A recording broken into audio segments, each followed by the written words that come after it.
Yo, what's up, sports bettors? I got 3 sharp picks for Sunday. Early value. Sometimes the best bets are when sportsbooks first post odds for an upcoming day. So I got some early bets for Sunday in a parlay. Let's get into it. Yo, so in my parlay, I have 3 picks. I say this in every video. I'm just showing you guys what I'm putting my own money on. I'm also trying to explain the really important concepts behind sports betting, right? So it's a common misconception. People are always like, oh, parlays can't be profitable. I want these videos to be educational, to teach about parlay betting, round robin betting, how to make money, sports betting, everything like that. So hopefully this video is helpful. I'll include my email in the description. Any questions you have, don't hesitate to reach out. But anyways, the core concept behind a parlay is parlays can be profitable if every pick in your parlay is profitable, right? So it's pretty simple. If every pick you include in your parlay is positive EV just means profitable, then your parlay will be profitable. It's really that simple. Like, there's nothing else to it. The thing is most people can't even make money on their straight bets. 99% of sports bettors lose long-term on the books. So if you can't make money on straight bets, then you're definitely not going to be able to make money on parlays. But long story short, I have a 3-pick parlay. And basically, when I'm creating my parlays, I just use the OddsJam positive EV tool. And all this tool does is it shows you value in the market, right? There's no BS. It just shows you value. So the first bet in bold, in green right here is on Fliff. So I'm currently in California. Fliff is a new-ish sports book. It's available legal in California, Texas, all these states that don't have DraftKings, they don't have FanDuel, they don't have Caesars. So you may be wondering, why do you have DraftKings, Caesars? Like, why are you looking at these platforms if you're currently in California? So I can't bet on FanDuel, but their odds still provide information, right? So every sports book, I can't bet on Pinnacle. Pinnacle is not legal in the US. It's a Canadian sports book, right? It's available in a bunch of other countries, but not the US. We look at their odds, though, not because I'm trying to place bets on this sportsbook, but as a source of information. Pinnacle is known to be one of the sharpest sportsbooks in the world, right? More data means more knowledge, means more power, right? So more data, more knowledge, more power, more profitable bets. The more sports books you can see the odds of, the easier it is to find value and spot discrepancies. So I've explained this before, but like, if you're an investor, what you do is you hunt through the market, right? And you look for value. You look for underpriced assets. You're scanning all these different investments, maybe just making a few investments a year, right? And it's no different in sports betting. We're hunting through the market. Every sports book is a data point, all telling us where the line should be set, and we're hunting for value. We're hunting for discrepancies. So what you're going to notice is the average line on under 5.5 goals in Maple Leafs Panthers is plus 168, right? And we're getting plus 190 on Fliff. So that's really clear value. This bet is not likely to hit. The over is favored. The over 5.5 goals is favored. But again, in sports betting, there's a risk-reward spectrum. If you're betting on underdogs, your bets are going to win less frequently, but the payouts are higher, right? If a team is plus 200, they're a 2-to-1 underdog. You're betting 100 to win 200. So when you're betting at plus 200 odds, you only need to win a third of your bets to be profitable, right? If you're betting at minus 200, your bets are going to win more frequently, but you're betting 200 to win 100. So you need to win 2/3 of your bets or more to be profitable, right? So essentially, all these books are pricing this under around, plus 165-ish. We're getting plus 190 on Fliff, so this is a clear line discrepancy, clear value. So you're going to see Pinnacle, sharpest sportsbook in the world, they have the over at minus 204, they have the under at plus 169, right? So we're getting 21 cents of improvement on Fliff from the sharpest sportsbook out there, Pinnacle.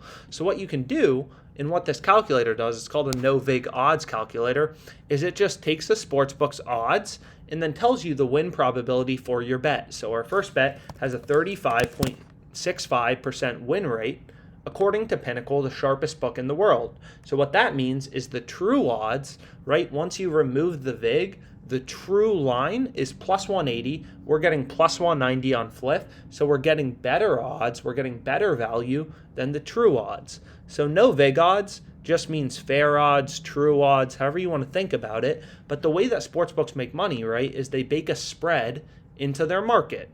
So you can see Pinnacle, they have a 35-cent spread, minus 204, plus 169. So essentially, just like a stockbroker, right? They try to make money by charging a spread. Stockbrokers will be like, yo, I'll buy this stock for 10, I'll sell it for 11. It's no different in sports betting. Books charge a spread. So the way that books work is Pinnacle Sportsbook, for example, what their model is saying is, hey, the true line for the under is plus 180, the true line for the over is minus 180, and then they give you worse odds, right? The worse odds are what you can bet on. So they juice their markets. They add vig to the market. That's how sportsbooks make money. Just like a stockbroker will say, hey, I think this stock is worth $10.50, so I'll buy it for 10, I'll sell it for 11. And that will be their market, right? Sports betting is very similar to the financial world where books charge a spread, stockbrokers charge a spread. Hey, I'll buy this at 10, I'll sell it at 11. So the stockbroker, if that's their market, their 10 bid, 11 offer, they'll buy it for 10, sell it for 11. They think the price is worth somewhere in the middle. The midpoint is $10.50. So the fair line, the fair price of that stock would be $10.50. And it's no different in sports betting. You just want to remove this spread. So if we remove the vig, the true odds is plus 180.51. We're getting better odds on Fliff, plus 190, so this is a profitable bet. And our bet is 35.65% to win. Right? So that's our first bet, 35.65. And again, sportsbooks tell you win probabilities through their odds. If a team is minus 200 to win, they're 66.67% to win. Minus 200 means 2/3 to win, minus 200 favorite, or 2-to-1 betting favorite. Plus 200 means a 2-to-1 underdog, 1/3 to win, 33.33% to win. So there's nothing complicated going on here. All we're doing is we're removing the vig from a sportsbook's market and figuring out what's the true win probability for our bet according to the sharpest sportsbook in the world, Pinnacle. So next we can go on to my second play, which is Stars over 3.5 team total. So what you're going to see is Pinnacle here has their market plus 143, minus 168, so we're betting on another underdog, but we're getting so much improvement. We're getting 17 cents of improvement on Fliff, right? 17 cents of improvement from the sharpest book in the world. So the win probability for this bet is 39.63%. Once again, the true line is plus 154. So this OddsJam column, this no vig odds, this doesn't only look at Pinnacle, it weights all the sports books. So it looks at Bet Online, DraftKings, all these different books. But we're just going to focus on Pinnacle in this video. So Pinnacle right here, known to be the sharpest bookmaker.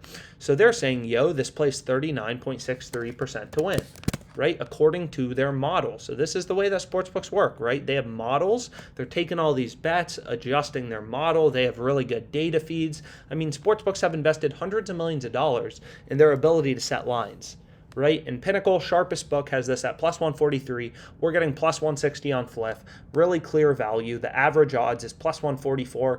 Really good improvement. We're following the data, right? This is why making money, sports betting, is so accessible, right? If you think about making money as an investor, it's pretty hard to figure out what's the true odds or what's the true price. How do I know something's a good investment?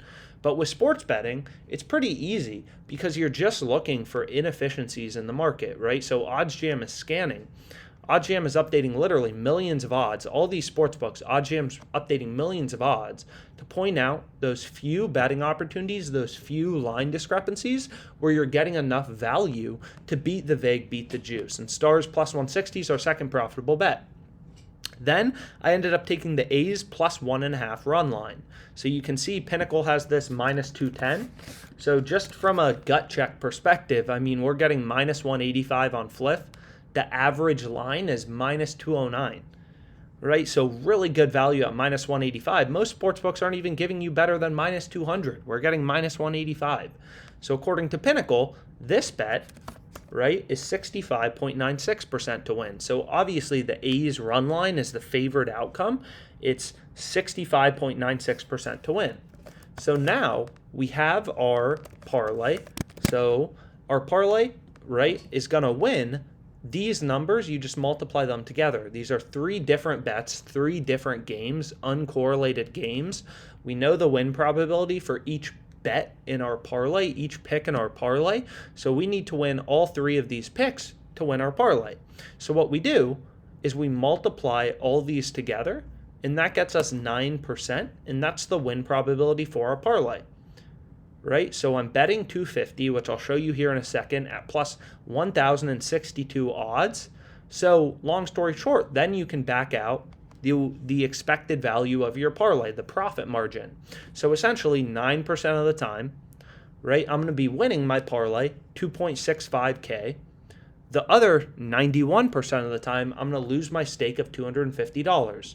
So sure, I'm going to lose this parlay more often than I win, but I mean, I'm betting at over plus 1,000 odds. So I only need to win, one out of, you only need to win like 1 out of 11 of your plays to be profitable. And we're winning this 9% of the time. So the profitable play, 8.29% profit margin. I'll include this spreadsheet, parlay math. I won't dwell on the math, but I'll include this spreadsheet in the description. If you want to go through the math behind how parlays work, you want to look through all of this, you can go ahead and you can do that. But long story short, if you don't care about the math, when you're placing parlays using OddsJam, it's just use the bets in bold and in green. And you just, for whatever sportsbook you're betting on, just hit the refresh button on OddsJam, put these plays together in a parlay, and that's how you make money. I mean, it really is just my strategy for making money betting on parlays. So pretty simple stuff. Hopefully you found this video helpful. And yeah. So I always like to show I put my money where my mouth is. I'm actually betting on what I say I'm betting on. So $250 to win over 2.5K. That's what I got on Fliff, which is a relatively new sports book. I've been able to find a lot of profitable bets on Fliff. Highly recommend signing up. Let's get it.